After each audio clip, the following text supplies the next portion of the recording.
And what is up, everybody? This is Terminator Juice, and we're back. Can you believe it's been a week already since the Switch launched? Time flies, and I knew it would.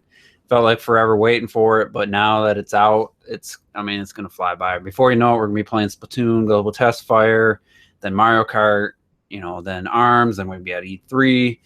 And let me dim this light real quick. It's a little bright. So, anyway, 1 week. Last Juice Opinions, I was pretty exhausted, a little, minimal sleep, and, just kind of rambled on.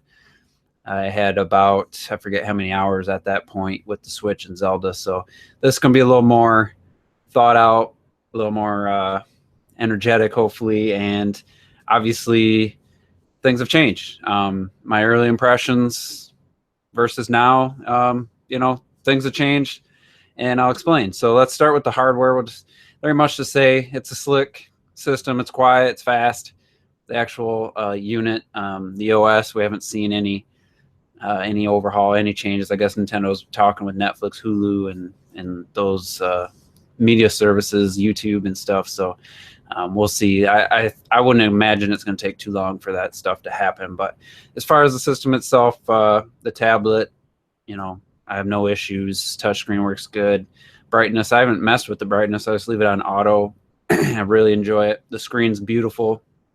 I said it in the Juice Opinions, or Juice is a Loose podcast.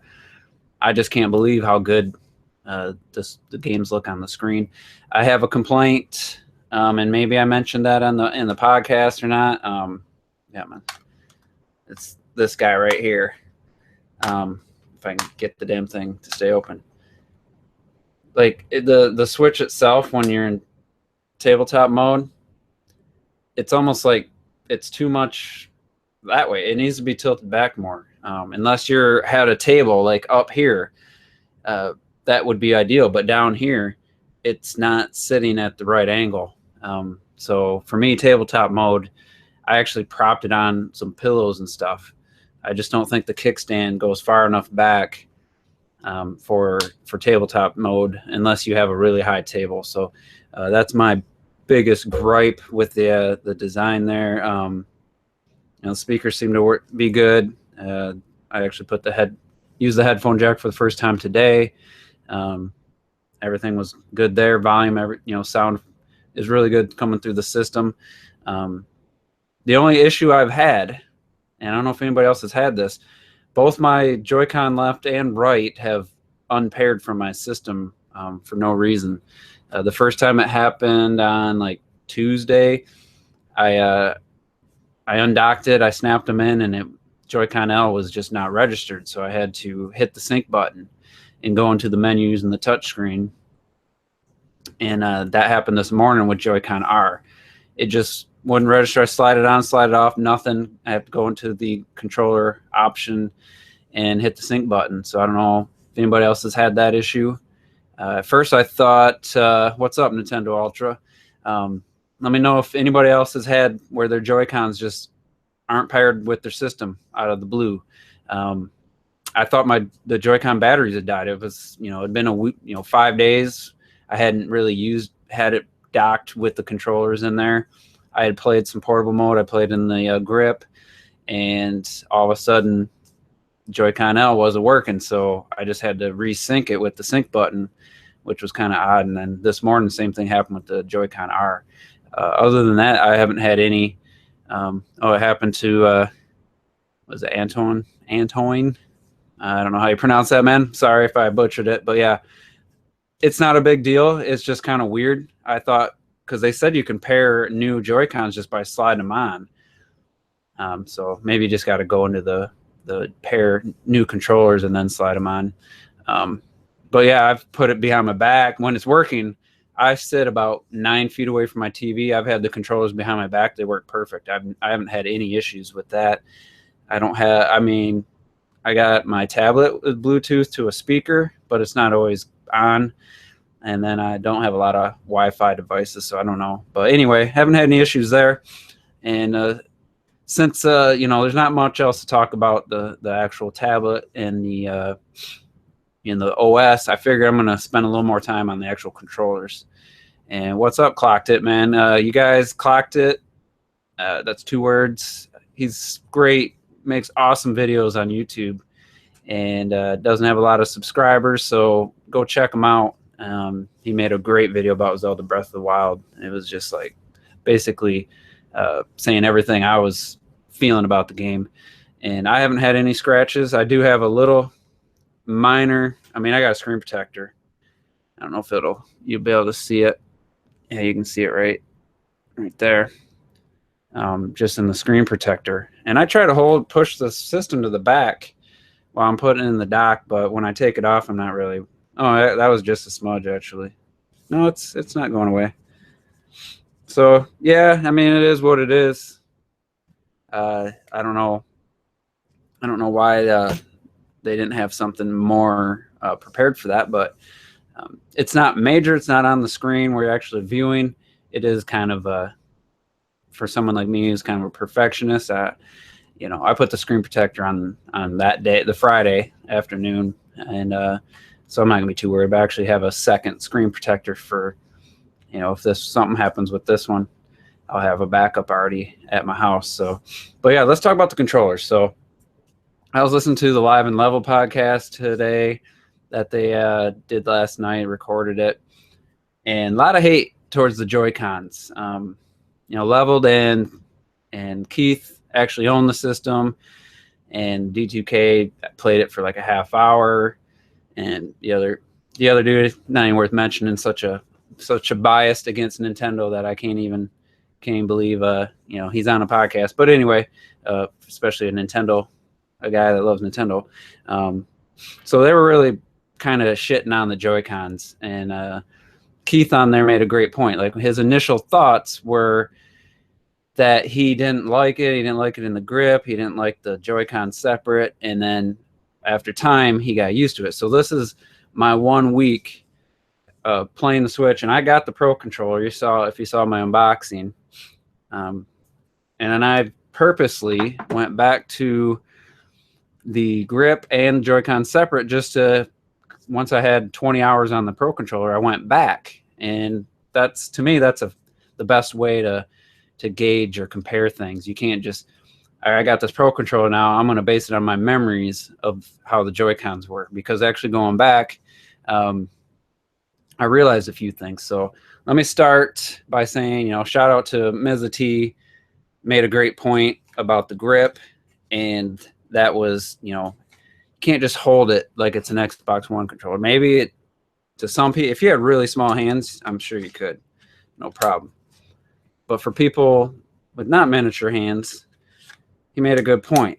Now, I have Xbox One, and I just want to point out, this is coming from somebody who uses all these controllers extensively, and I'm not just a Nintendo fanboy.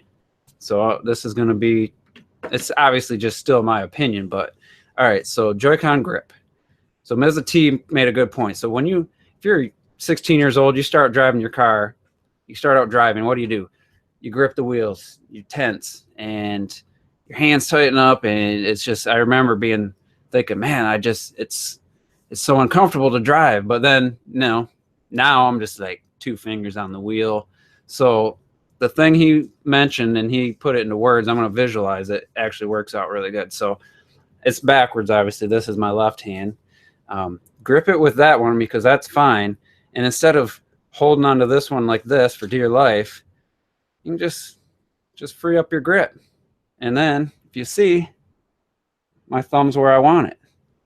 So it's just one of those things. When it was new, I'm playing Zelda for the first time, I'm gripping this thing like this. But now I'm playing it, and it's just real light, just boom.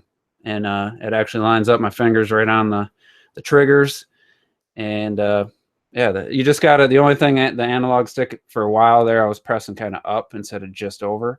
But I, just like any new controller, but this guy right here hitting that damn share button and the start button, that didn't happen natural. That took some time, a couple days, a week worth of using it. This Xbox One, these bumpers are completely not where I thought my fingers wanted them to be. So that was learning new for this controller. And then of course the ultimate, had to get used to is the Wii U Pro controller with the right thumbstick being up. That took me a good month or so in playing a lot of Call of Duty to get used to it. And I still not as good with this as I am with an Xbox 360. But once I get used to it, it feels perfect. Like even playing the Switch for 50 hours now, I can still pick up this Pro controller and without a second thought, muscle memory just goes right to where it needs to. So the grip, try that. If you don't have the funds or you can't find a Pro controller, now I'm not saying that I still prefer this. I played for about 2 hours and I said, no, it's time to go back to the Pro controller. It's just not as comfortable. Even relaxing my hand during tense moments, fighting a Lionel, however you want to say it, especially the mighty blue one, it gets tense. So the problem is my fingers are bottoming out too soon. If this grip would have been a little bit taller, then I probably wouldn't even bought the Pro controller. But yeah, try that. The other thing that Robert of Gaming With Me was really pushing was just using the Joy-Cons out of the grip. Now, at first, that feels really weird because, if you watch, this is how I hold it. I have my pinky and ring finger, I guess, kind of clamp. This one's a little more loose. And obviously my thumb's a little more bent. But if you get your hands relaxed and you can kind of just, have this part kicked out a little bit, this, going out that way, and it lines up pretty nice. And then the left one feels great. Now that I have a couple hours, I played Zelda probably 3 hours like this total. It's definitely very doable. And yeah, Nintendo Ultra, the Lionels, man. Have you seen the white bearded one? I didn't even go up to it. I love how they just look at you and you're just intimidated. But the mighty blue one has 3,000 HP. The red one's 2,000. I'm guessing the white bearded one, whatever it was called, it's probably 4,000 or 5,000. But anyway, so to me, this is pretty darn comfortable. I don't like it with the wrist strap. It's just too bulky, believe it or not. And these don't feel small or look small to me anymore. I don't know if anybody else have that, where it looked real tiny at first, but now it feels right. It just looks like a normal size to me now. It doesn't look miniature like it did when I first saw it. So let me talk about the pros, especially compared to the Pro controller. What I really like is the clickiness of the buttons, A, B, X, Y, and the directional pad. I really do like those, and I feel the digital trigger has a nice little click to it. And shockingly, when I first opened the Pro controller, I was like, man, I love that range of movement. That feels so good. That's what I want. Going back to Zelda with this, Link only has walk and run. It's not Mario 64. There's not like 6-7 degrees of speed. It's either walk or run. I actually like the short throw of the Joy-Con analog stick for Zelda, especially navigating your items. I mean, I have like 6-7 pages of food items, and this little, that's almost as good as a D-pad for me. I don't even use the directional pad on the Pro controller.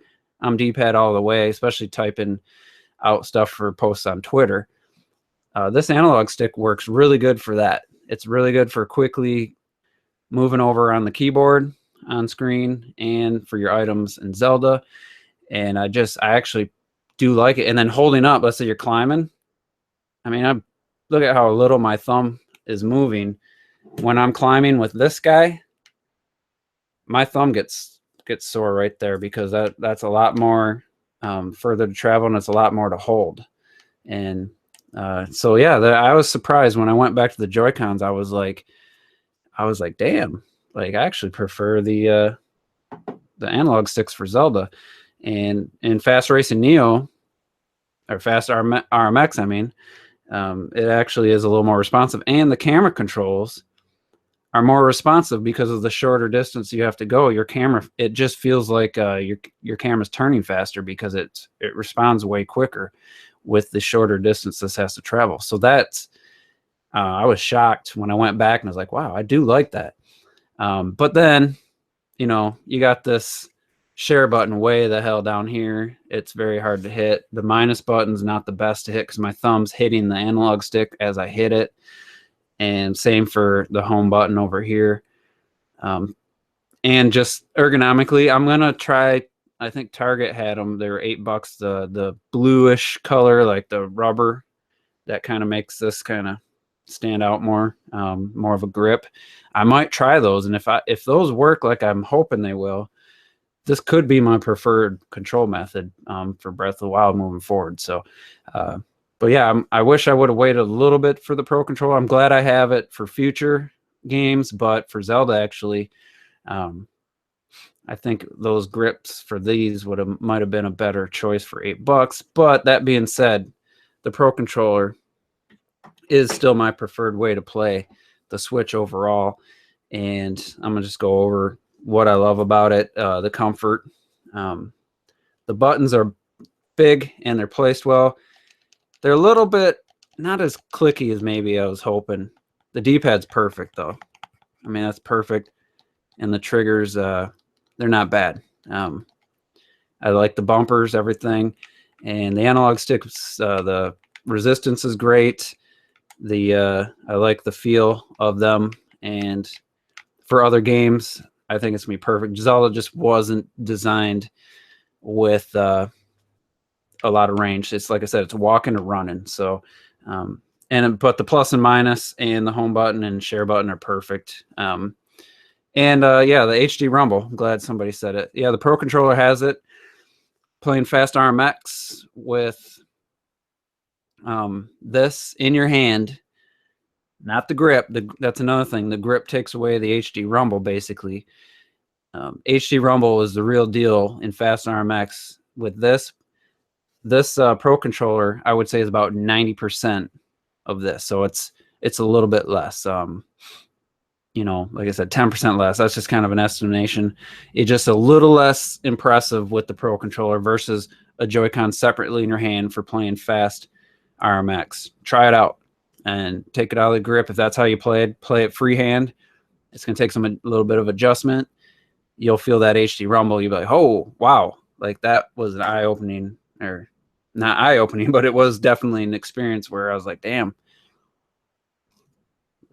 But overall, Pro Controller is great. I've only charged it the one time so far, and I probably won't need to charge it for a while.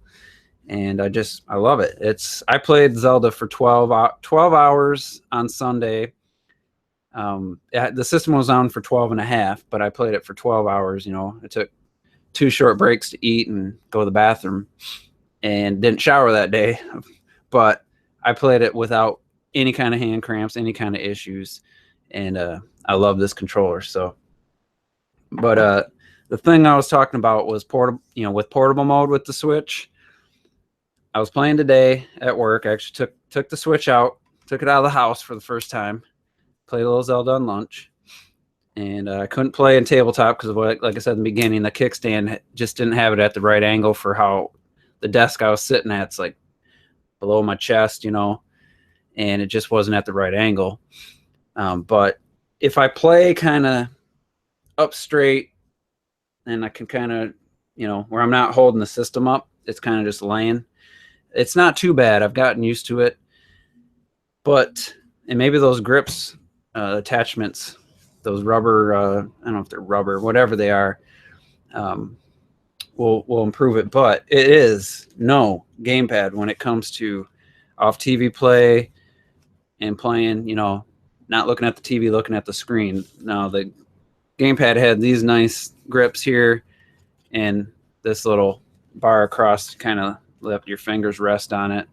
And with the thumbstick being up, that's actually better for like a portable mode. With the Switch, they wanted to be able to hand the Joy-Con to somebody and play it sideways. But the button, it's being that low. I think that's what's killing me the most, and trying to hold it. It's just smooth on the back, and it's just there's nothing to grab onto. So what I end up doing is putting my pinkies underneath, and that's not the most comfortable after an hour. I don't even know if I made it an hour, but yeah. So yeah, that's kind of my breakdown of the controllers. And I did a poll, asked everybody what their preferred control method is, and it was the Pro controller, Joy-Cons and grip, Joy-Cons separate, or Joy-Cons attached to the console. So 42% said Pro controller, 30% said the Joy-Cons in the grip, 24% said Joy-Cons separate, and 4% said attached to the console, and they like it in portable. So Pro controller wins out, and like I said, it's not perfect though. For Zelda, it might, for like Mario or Splatoon, it might be, and I would like a little more customization for sensitivity in the camera and stuff, and that could alleviate with the longer travel. And maybe they could have two different defaults, one for the Joy-Cons, one for the Pro controller. But overall, I like the system. It's not, at this point, it's not doing anything that's like blowing me away other than the versatility. It was cool to play Zelda for a half hour at lunch today at work. And but other than that, like the Wii U introduced off TV play, obviously, but also the Miiverse, touch screen for typing any messages, and the second screen for certain games like Zelda would have been awesome to have a map on the screen. I kind of try not to look. I just kind of get on my horse and go. And we'll talk about Zelda in a little bit here. But overall, I mean, yeah, at this point, the Switch is a good system. It needs, some more to do. Like I said, they not having some of the things I was used to. Miiverse is a big one. The time log. I mean, I don't care what that little workaround thing is. After a week, it shows time play, but it's not an accurate amount of time. I do like that. I always kind of check that out each month. I always thought it was a cool feature of the Wii U. And but other than that, it's a great system so far. It's got lots of potential, and let's hope we get some games. And we don't get the BS, which I'll talk about real quick, is the whole Rime nonsense where they're delaying it for the Switch, which is fine. What I'm feeling from what I'm seeing, the Dragon Quest 1 and 2 performance is pretty bad. I think it's easy to port the code to the Switch from the other systems, but as far as optimization, I think that's a different story. So Rime the code might be there, but getting it to run with a good frame rate in portable mode and docked. Dragon Quest Heroes, I guess, is terrible in portable mode. Like it runs at 20 to 22 docked in battles, and the portable mode looks way worse. There's no way to really gauge it, but so Rime, it's going to be delayed. The thing is, it's going to cost $10 more, and they come out and they're like, there's manufacturing costs. Well, cartridges, that's not $10 extra per game, per unit. There's just no way I believe that. And if that's true, then the digital version should still only be $30. So that's nonsense. And what that means to me is I won't buy Rime on any system ever, unless they rectify this and change. It's probably going to be the thing that's going to be more of the status quo. I have a feeling third parties and stuff are going to try this BS and blame it on the cartridges and stuff. And it's like, it's not it don't cost $10 for that cartridge. I guarantee it. So, I mean, it might be $5. I don't know, but that's nonsense. So I'm not buying Rime. I don't care. I won't get it on the PS4 or Steam. And even when the price comes down, maybe if it drops below 20 or something on the Switch. It's just a bad move, and it's almost like, we don't want Nintendo to be successful. We're making our game, but it's almost like they're doing it just to sabotage it. That's what it feels like. It might not be true.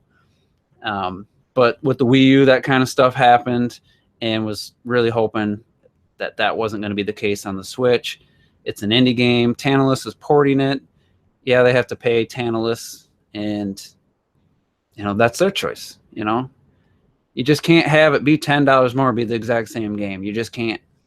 And if let's say they don't change their mind, let's say they stick to their guns, $40, that game better run butter smooth, docked and in portable. It better not have frame rate issues.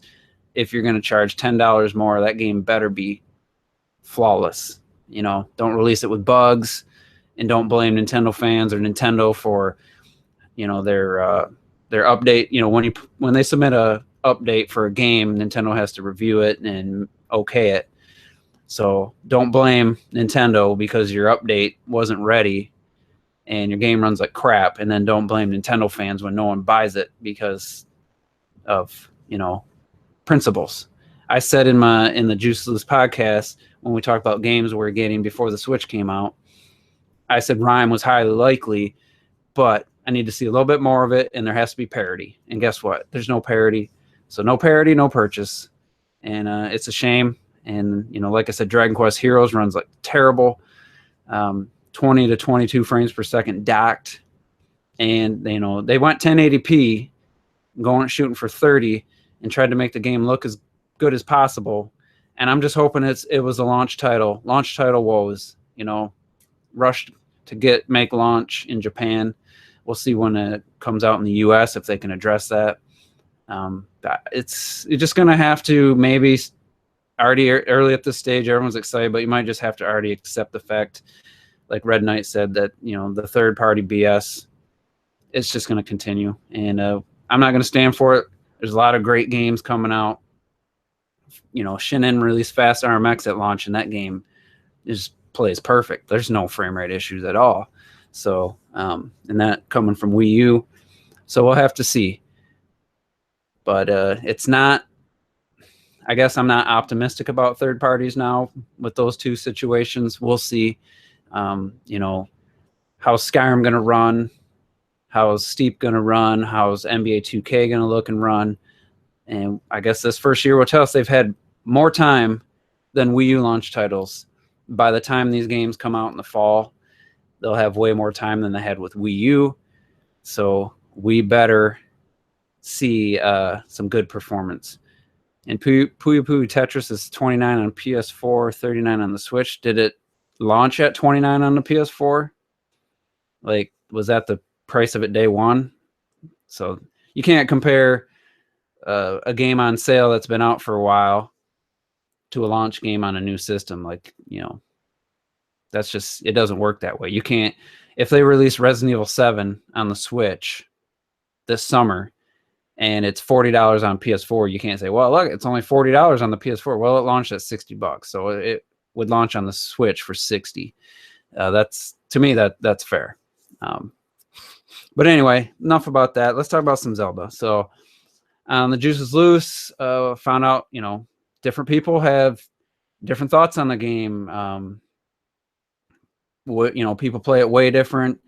And I got a Rob of Rule 2. I'm going to call you out a little bit, with respect to your opinion. Obviously, it's your opinion. One of the things I would have, if someone said, hey, make a list of things people would be a little, maybe they'd be missing from the past games or mad that Nintendo changed the Zelda formula. One of the things he said, not only would it not have been on that list, it would have been my number one list. What changes I would have never thought anybody would have a problem with. So that prompted me to come up with a list of my 5 favorite things that were changes to the Zelda formula so far with Breath of the Wild. Or not 5 favorite, but just 5 things 5 changes I really like, and I didn't really put them in order. There's actually more, so I might do another list. So, and just to say what he was saying, like, he still wants to press up for his horse to run. And that's the thing that, like I said, if I made a list of top 5 things people wouldn't be complaining about changes, they'd be so thankful for, that would have been on that list. So the fact that he wants to hold up still to run with his horse, I couldn't believe it. But like I said, respect to his opinion. He also doesn't like the breakable weapons. And, you know, that's something that didn't bother me. But so here's 5 things that were changes from past Zelda games that I really love. No order, but the first one is autosave. We've never seen this before. And not only does it just autosave, it saves like 7 or 8 of your past saves in a line. So let's say, like me, early on in the game, I took my new horse to Central Hyrule. Hey, there's a tower here. Next thing I know, I'm surrounded by guardians and I'm just getting murked. And when I would restart, I was in a bad situation. I couldn't get out of. My horse only had 3 giddy ups or whatever. And I just couldn't get away. So I actually had to back up to 2 previous autosaves. And before I even went there, as soon as I left the stable, it saved.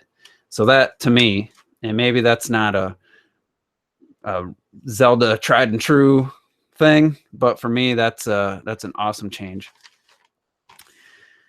All right, no dungeon specific items. Now, you get abilities after you beat a dungeon, but it's not like an item. So for anybody who hasn't, I won't spoil it, but as far as what I mean is, all right, you go to was it Skyward Sword that had the gusto or whatever that would blow things. And like as soon as you got out of that dungeon, you use that thing like a couple other times in the whole game. And it felt like every new Zelda game, Nintendo was just trying to figure out some new weapon to bring to the table for a dungeon. And that's kind of like their game was built around that idea. And it just led to some really dumb items. Yeah, there were some cool items, like the beetle. You use that constantly in Skyward Sword. Twilight Princess had the gear thing that for riding on the walls in that one dungeon. You only use that in get a couple heart pieces out in the actual, outside world of that dungeon. Pretty much worthless. So for me, that I could feel that playing the last couple Zelda games, I could just feel like, this was kind of a forced thing. We got to come up with a new item. So I really like that. That's just gone. There's a bunch of awesome items in this game, a bunch of awesome weapons.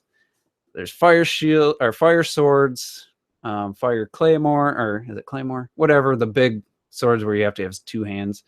The ancient weapons, the guardian weapons, the spears. I mean, there's so many awesome weapons.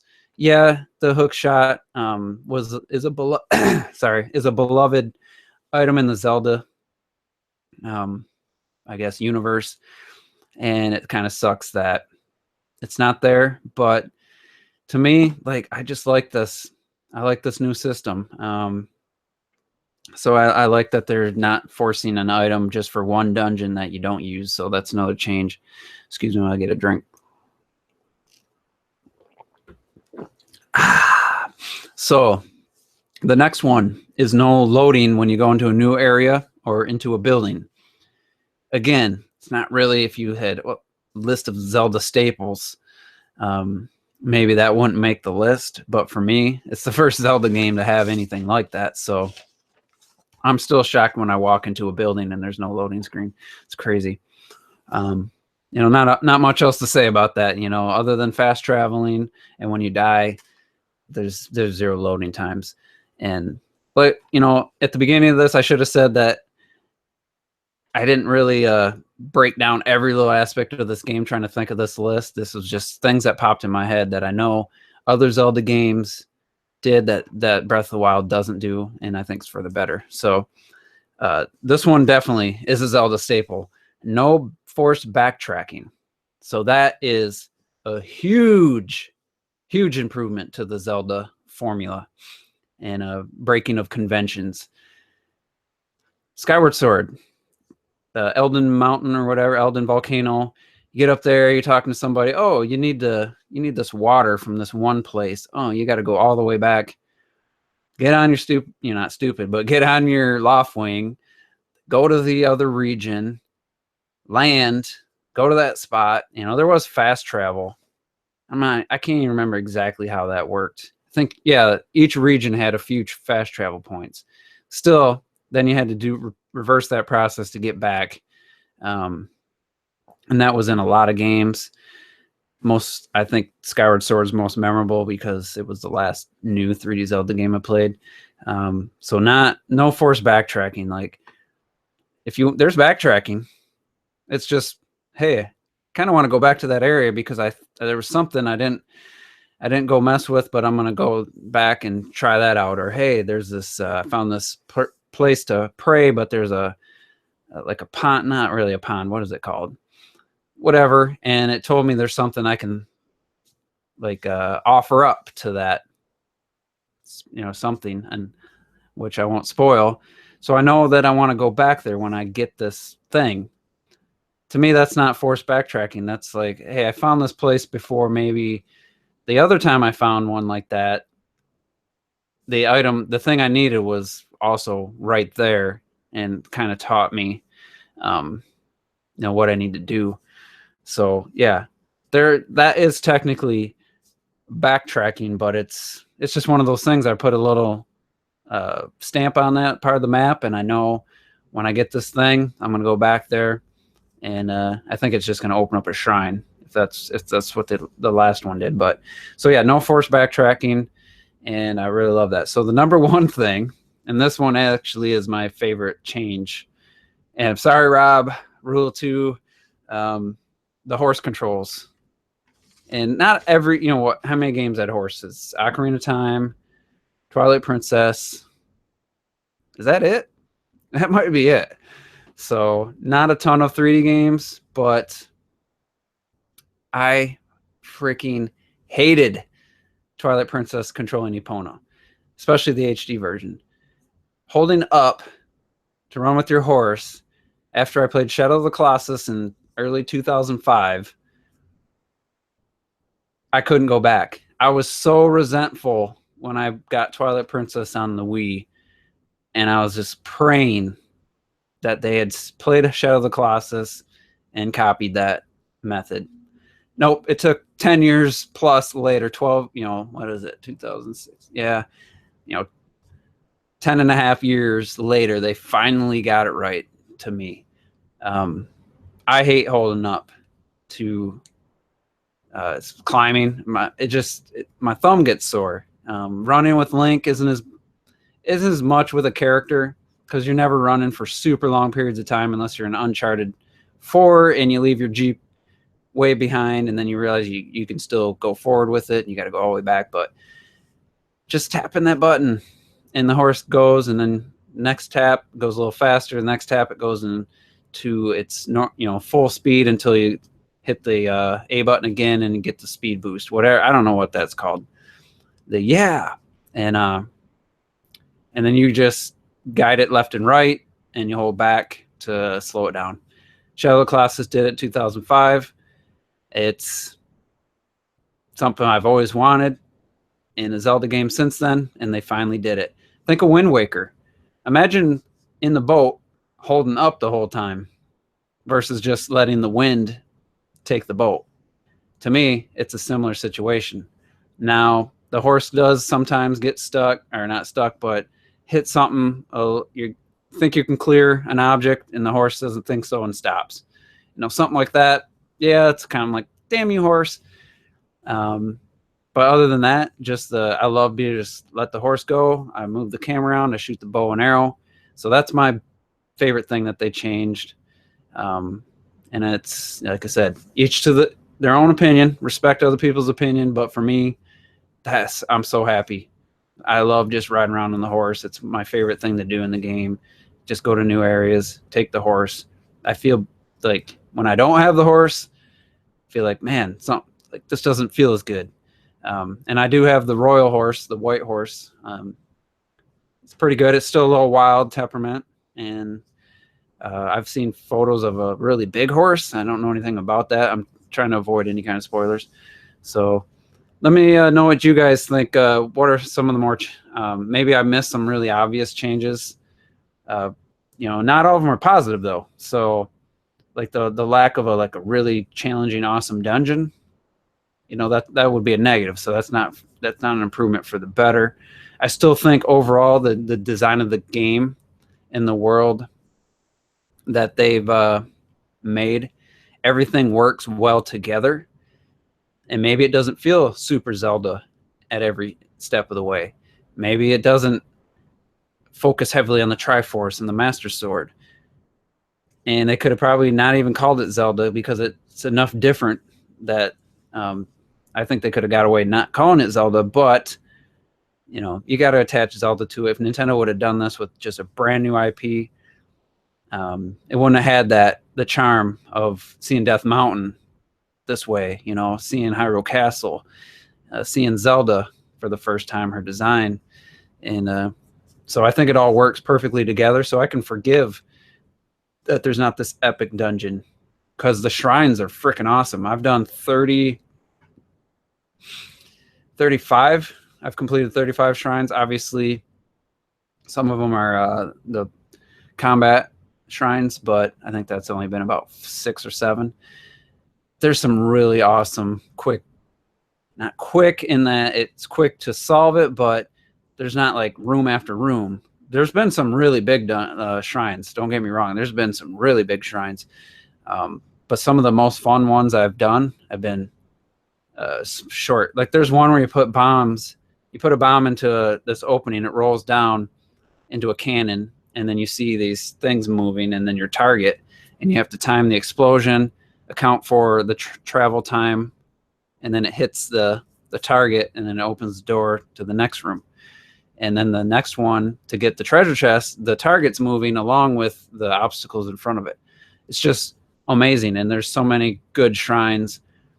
To me, those shrines make up in total, not one shrine can't make up for the lack of an awesome dungeon, but the shrines together make up, for me personally, make up the difference. And like I said on the Juice is Loose, I'm not ever at this point, I can't ever imagine saying I want to go back to the old formula. Like, I don't know if I'll ever play Twilight Princess again, ever.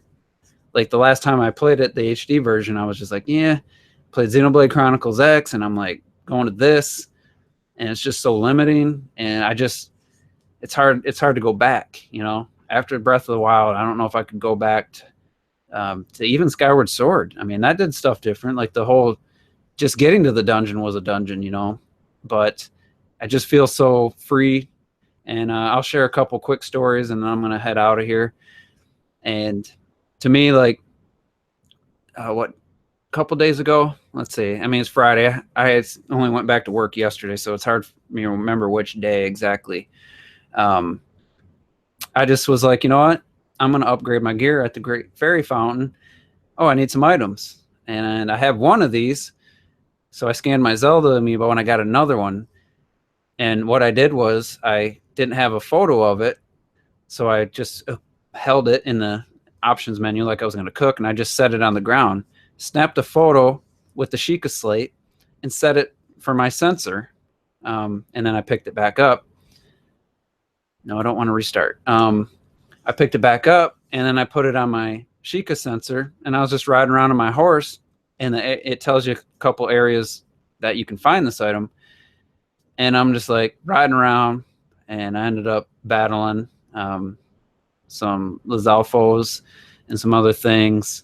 Found a different stable, and I'm like, I'm just going to head back the way I came. And all of a sudden, beep, beep, beep, beep, beep, Sheikah slate's going off.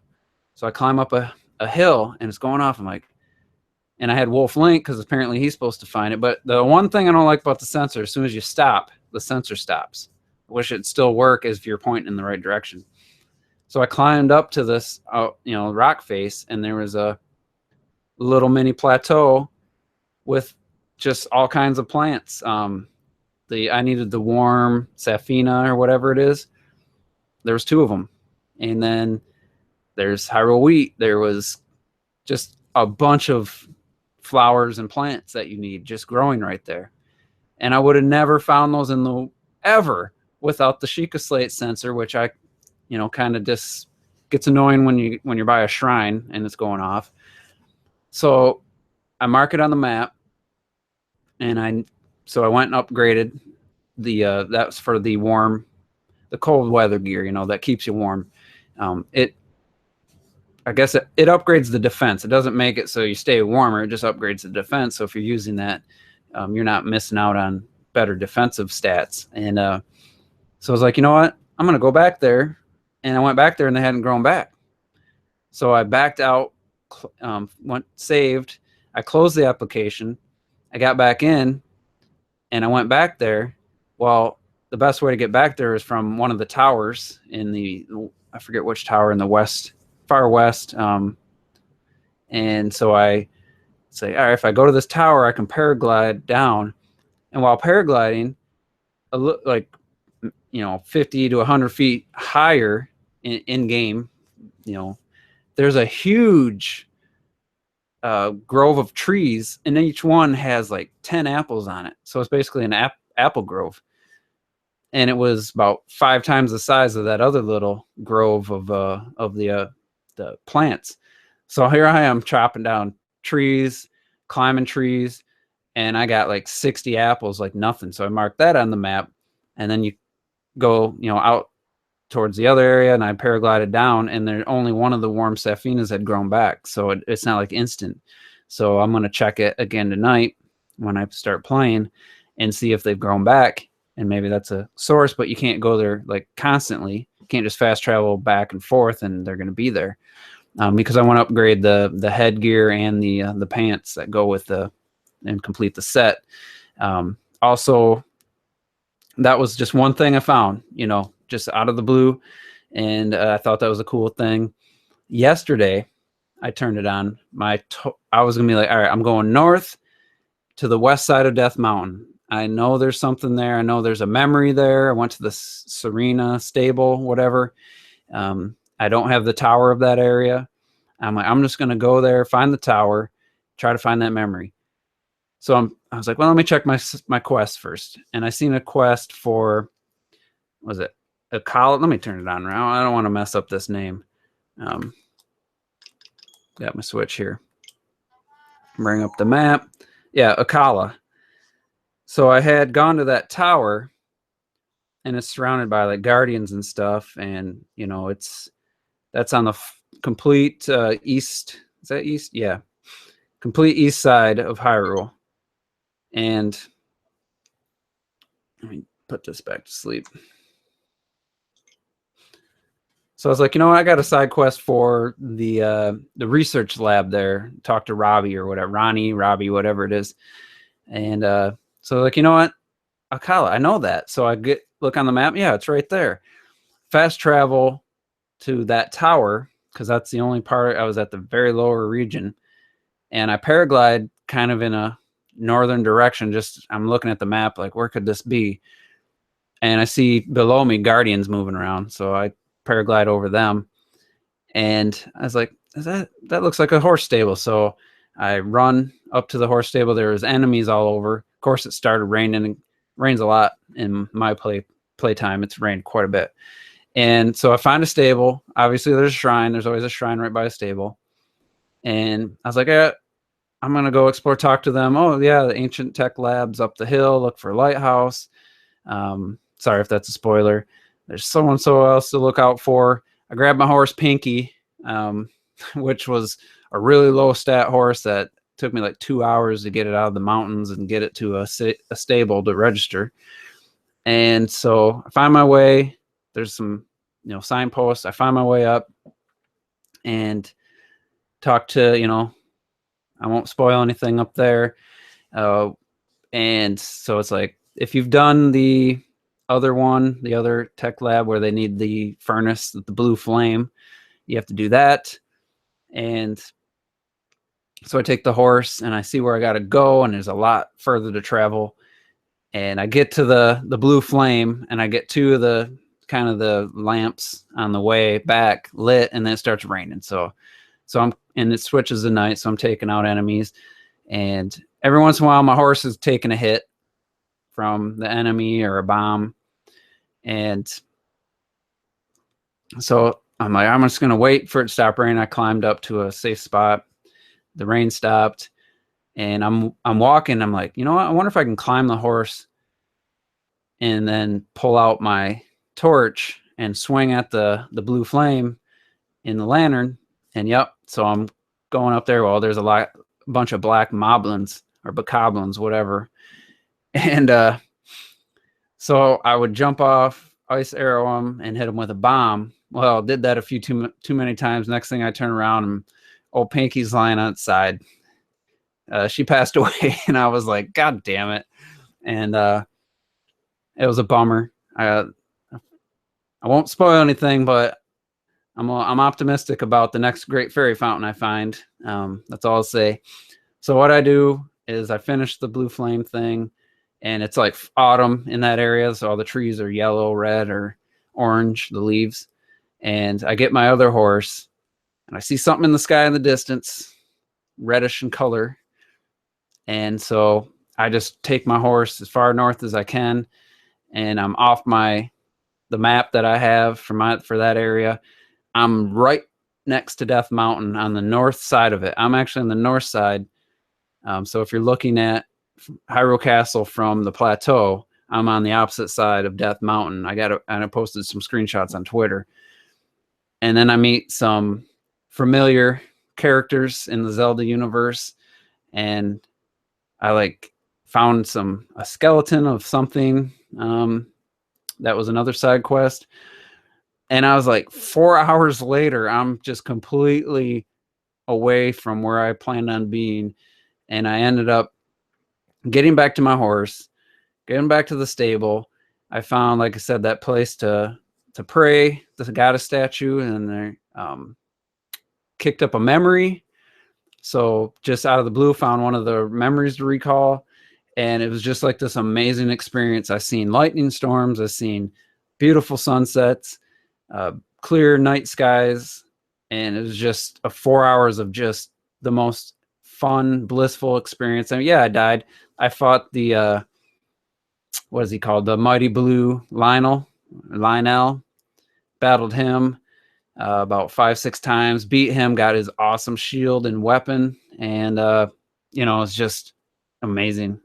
Did a couple shrines, and it's just like, I had not planned on doing that. I had this other plan to go in this other area, and this whole experience happened. And every time I play this game, I have an adventure. I have an experience. Like I want to tell a story about something like it happened in real life, like this awesome story. Now, maybe I didn't tell it the best and didn't represent the experience as what it felt to me. I left out a lot of stuff, but I'll just say, if you get to that ancient tech lab in Akala, read his memoirs. It's going to take you about 5 to 10 minutes. But not only was it just amazing, the story, it's like Tolkien meets who's Harry Potter, whoever the Harry Potter writer, can't think of her name right now, Rollins. It was like Tolkien-esque and J.K. Rollins, or I'm probably saying her name wrong. I'm gonna look that up because I'm not gonna end this. I'm not gonna get a bunch of comments. You said her name wrong. So let me just verify her name because I feel bad that I can't. It's J.K. Rollins. Okay, I was right. Shouldn't have doubted. But anyway, it's a great story. It made me laugh. It made me feel sad. And it's just amazing. And being that close to Death Mountain, seeing the thing walking around on it, it's nothing like it. I've never experienced anything like it. I've seen things off the coast that I really want to explore, and it's just like, I don't have the time. I got to go to bed. So it's just everywhere I go, there's an adventure to be had. And I upgraded fully my stamina. So I don't know if it's 4 or 5 to get the full second wheel of stamina. And then my hearts, I have 9 hearts. So like I said, 35 shrines, 7, 8 towers. There's still 3 or 4 areas. I don't have the towers. I haven't climbed the towers. I have the weapon from the 2014 reveal, that arrow, and that killed the Lionel in one shot and makes him disappear. You don't get his items. Spoiler. So anyway, this game, it's just amazing.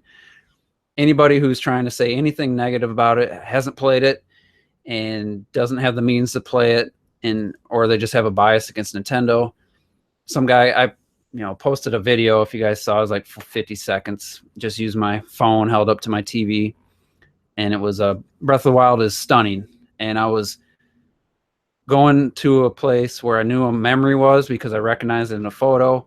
I'm climbing this hill, and by Lake Hylia or river, whatever it was, and this windstorm hit, and it was cloudy. It was it was daytime, but it was cloudy. And this windstorm hit, and the grass is moving. And I watched the video if you haven't. It's really short. So I'm just sitting there, and I'm just amazed at what's happened, like the beauty of it, the grass blowing, the sound, the fact that the cloud cover completely changed the lighting. I probably put in 25 hours since then. I have not seen those same conditions yet, with the clouds and the wind happening at the same time. So far, it was a one-time experience. I've had 3 or 4 lightning storms, and so I posted that video, and guess what? A Sony fanboy, who I looked at his videos. He's got a couple of Horizon videos. I didn't watch them, but I saw just looking them up on YouTube. He said Breath of the Wild looks 2 generations old already. And then he clarified, well, it just meant the graphics. I'm like, are you fucking kidding me? Are you kidding me? And I'm guessing he's talking about PS2 graphics, but even there's no way a PS3 could do Breath of the Wild. There's no freaking way. It'd have to do big compromises. Obviously, it could do it. But have you played a PS3 game lately? I have played Uncharted 2 and The Last of Us within the last 10 months, and let me tell you, they don't hold up very well. They do not look that good. So it's crazy. The salt, people just, I don't know what it is. Like, I don't love Sony. I have a PS4. I don't love them as a company. I don't love the PlayStation, I'd say. I do like Sony for their TVs and projectors and cameras and stuff. I don't like the PlayStation brand that much. I'm playing Gravity Rush 2. Anybody follow me on Twitter? How many screenshots did I share from Gravity Rush 2? How many times did I plug that game in a Juice Opinions or the Juice Loose podcast? I don't love that company. In fact, the PS3 is my least favorite system of all time. I fucking hate that system. Absolutely hate it. It's the worst system I've ever used, ever owned.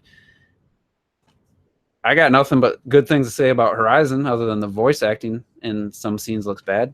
I can't wait to play that game, once I'm done with Zelda, and who knows what other games are going to be out. But someday this year, I'll be playing Horizon Zero Dawn, and the game looks great, and I look forward to enjoying that game. So I just don't understand this childlike mentality of it's on a Nintendo. I don't like Nintendo, so this game, obviously the reviews are wrong.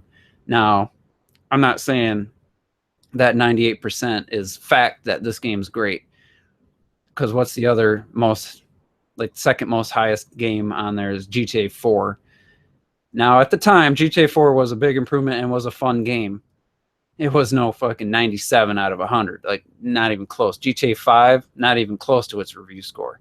So I can understand that doesn't factually mean it, that this game is great. But listen to the people talk about it. Listen to people who played it, and then tell me that there's not something special happening here. Chris Stuckman, was it 2 weeks ago, made a plea to Nintendo to quit doing the gimmicks and just do a standard console. He goes out and buys the Switch, and Breath of the Wild does a review. He's like, this is probably the best game I've ever played. Like, there's just no denying it. And it sucks for people that can't accept that. Metal Gear Solid 4, that's another highly touted game that I bought and played and beat. That was overrated. So for some people, they'll play Breath of the Wild and it won't be a 98. It might be a 90. It might be an 85. That's fine. But it's just the saltiness over a game that you haven't played getting good reviews. I'll never understand. I've never been that petty. I've never been that childish, even when I was a kid. So anyway, this has gone on way too long. And it's almost 7:30. God, an hour? Sorry, guys. Sorry it went this long. I got to go play some Zelda. So I'm out of here. Sorry for taking up so much of your time, but appreciate everybody who's tuned in and stayed in the group, in the live chat. So if you're watching this later on, share your thoughts below, and we'll see you next time.